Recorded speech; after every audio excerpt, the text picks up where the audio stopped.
লোকে বলে টাকা পয়সাই নাকি সব, কিন্তু আমি আপনাকে কথা দিতে পারি এই ভিডিওটা দেখার পর আপনাদের মনে আর সেটা কখনোই হবে না। কারণ হাতে দুদিনের ছুটি নিয়ে আজ আমি নিয়ে যাব ওয়েস্ট সিকিমের ছবির মতো সুন্দর ছোট্ট একটি গ্রাম ছায়াতালে। রয়েছে সুন্দর ছায়াতাল লেক, বিশাল বড় বুদ্ধ মনেস্ট্রি। আপনাদের কথা দিতে পারি এই গরমে শান্ত নিরিবিলি পরিবেশে দুটো দিন থাকলে আপনাদের শরীর ও মন দুইই ভালো হয়ে যাবে। যেহেতু আমাদের ট্রেন ছিল বন্দে ভারত, সেহেতু আমাদের ছায়াতাল পৌঁছাতে পৌঁছাতে অনেকটাই রাত হয়ে গেছিলো, প্রায় 9টা বেজে গেছিলো। আর সেই জার্নিটা কিন্তু খুব সুন্দর ছিল। রাতের যে পাহাড়ের সৌন্দর্য সেটাও কিন্তু ভীষণই আলাদা। আর সেই সৌন্দর্যটা যারা উপভোগ করেছে তাদের মনে হয় রাতের আকাশটাও বেশ দারুণ লাগে। তো আমাদের ছায়াতাল পৌঁছতে পৌঁছতে যেহেতু অনেকটাই বেলা হবে, সেহেতু আমরা সবাই মিলে একটা জায়গায় দাঁড়িয়ে কিছুটা মোমো এবং লিকার চা খেয়ে নিলাম। মোমোগুলো ছিল অসাধারণ খেতে, আর এর মধ্যে ভেজ মোমোও ছিল, প্লাস তার সাথে চিকেন মোমোও ছিল। এবার আমরা পৌঁছে গেছি হোটেল পালপাসায়, যেটা আগামী দুদিনের জন্য আমাদের আস্তানা হতে চলেছে। তোমাদের যেহেতু আগেই বললাম আমাদের পৌঁছতে পৌঁছতে রাত 9টা বেজে গেছে, ওর জন্য রাতে আমরা হোটেলটাকে তোমাদের দেখাতে পাইনি। তো সকালবেলায় হোটেল পালপাসার একটা ছোট্ট ভিডিও তোমাদের করে দিচ্ছি।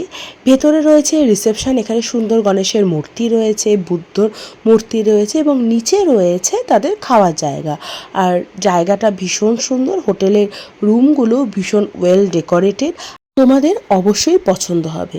এবার যেহেতু আমরা অনেক রাতে পৌঁছেছি, সেহেতু আমাদের ডিনারটা চলে এসছে, যেখানে রয়েছে গরম গরম ধোয়া ওঠা ভাত, আর তার সাথে রয়েছে আলু ভাজা এবং তার সাথে রয়েছে পাঁপড় ভাজা। আর এখানে ডাল দেওয়ার জিনিসটা খুব সুন্দর, বালতির মতো করে ডাল দেয়, আর পেঁয়াজ দিয়ে টমেটো দিয়েছিল, পাতলা ডাল।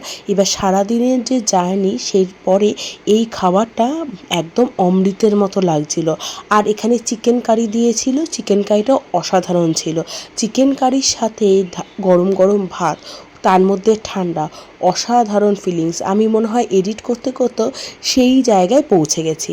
এরপরে সকালবেলায় আমরা খেয়ে নিলাম পাতলা পাতলা পরোটা এবং তার সাথে খুব সুন্দর আলুর তরকারি। এবার আমরা বেরিয়ে পড়েছি সাইট সিনে। আর সাইট সিন করতে গেলে আমাদের এই যে পাহাড়ের সৌন্দর্য, সেটা আমি কি করে না তুলে পারি বলো।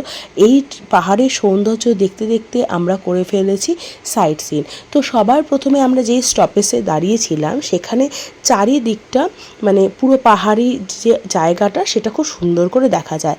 আর এইটা সেটা হচ্ছে এশিয়ার দ্বিতীয় সর্বোচ্চ ঝুলন্ত সেতু, যেটা এখনও তৈরি হয়নি পুরোপুরি, যার ফলে আমরা জাস্ট ওপর থেকেই দেখতে পেরেছি। এখানে তোজো আমাকে দিয়ে দিল খুব সুন্দর এখানকার জংলি ফুল, এত সুন্দর দেখতে লাগছিল। আর এখানকার পাহাড়ি যে ওয়েদারে এখানকার প্রত্যেকটা ফুলের কালার এবং প্রত্যেকটা ফুলের যে সৌন্দর্য, সেটা অসাধারণ। যেতে যেতে পেয়ে গেলাম আমরা ছোট্ট একটা ওয়াটারফলস। এরপরে আমরা চলে গেলাম তেনজিং হিলারি পার্কে, যার প্রবেশ মূল্য 30 টাকা। সকাল 10টা থেকে বিকেল 4:30 পর্যন্ত খোলা থাকে। পার্কটি বেশ বড় এবং বেশ সুন্দর। ভেতরে তেনজিং নোরগে এবং এডমন্ড হিলারির খুব বড় স্ট্যাচু রয়েছে। বিখ্যাত পর্বতারোহী তেনজিং নোরগে ও এডমন্ড হিলারির নাম অনুসারে এই পার্কটির নাম দেওয়া হয়েছে। এখান থেকে আপনারা 360 ডিগ্রি ভিউ পাবেন। চলুন এই পার্কটি সম্পর্কে আরও কিছু বিস্তারিত জেনে নেওয়া যাক।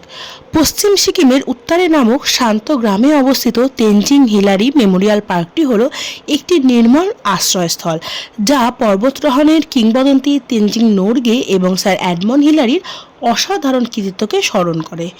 1953 সালে মাউন্ট এভারেস্ট জয় করা প্রথম আরোহীদের প্রতি উৎসর্গকৃত এই শান্তিপূর্ণ পার্কটি প্রাকৃতিক সৌন্দর্য এবং ঐতিহাসিক তাৎপর্যের এক অনন্য মিশ্রণ প্রদান করে। এই স্মৃতি উদ্যানটি প্রকৃতিপ্রেমী ও ইতিহাস অনুরাগী উভয়ের জন্যই একটি অবশ্য দর্শনীয় স্থান। মনোরম উত্তরে গ্রামে অবস্থিত এই উদ্যানটি অত্যাশ্চর্য হিমালয় ভূ দৃশ্যের মাঝে বিশ্রাম এবং আত্মচিন্তার জন্য এক নিখুঁত পটভূমি প্রদান করে। তো এইভাবেই আমরা আমাদের প্রথম পর্ব শেষ করলাম ঘোরার, এবং চলে গেলাম আমরা নিজস্ব গন্তব্যে, অর্থাৎ ছায়াতলের হোটেল পালপাসায়। করে নিলাম লাঞ্চ, যেখানে ছিল ভাত, পাঁপড় ভাজা এবং আলু দিয়ে টমেটো দিয়ে একটা পাতলা ডাল, তার সাথে ছিল বাঁধাকপি দিয়ে আলু দিয়ে একটা সুন্দর তরকারি। এবং সারাদিন ঘোরার পরেই এই খাবারটা কিন্তু ভীষণ ভালো লেগেছিলো, আর যেহেতু গরম গরম ছিল।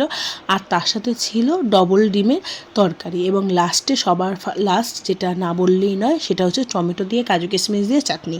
এরপরে সন্ধ্যের চারিদিকে ঝিঝি পোকার ডাকে শুরু হলো বনফায়ার, এবং হালকা হালকা ঠান্ডায় বারবিকিউ চিকেন জাস্ট জমে গেল। দেখতেই পাচ্ছ বারবিকিউ চিকেনটা অসাধারণ গন্ধ, তো তোমরা ফিল করতে পারবে না, কিন্তু ওই সময়টা আমি অসাধারণ গন্ধ পেয়েছি। এবং তার সাথে মাংসটা যতটা জুসি ছিল ঠিক ততটাই টেস্টি ছিল। এইভাবে করে আমাদের কাটিয়ে দিলাম ছায়াতলের প্রথম দিন। কেমন লাগলো জায়গাটি আমাকে অবশ্যই কমেন্ট করে জানাতে ভুলো না। আর এই পাহাড় রিলেটেড আরও নতুন নতুন ব্লগ আসছে, তোমরা অবশ্যই চেক আউট করে নিও। যারা আমার ফেসবুক থেকে দেখছো তারা অবশ্যই একটা ফলো করে রেখো, আর যারা আমার ইউটিউব থেকে দেখছো তারা অবশ্যই একটা সাবস্ক্রাইব এবং নোটিফিকেশানটা অন করে রেখো, যাতে সব কিছু তোমাদের কাছে পৌঁছে যেতে পারে।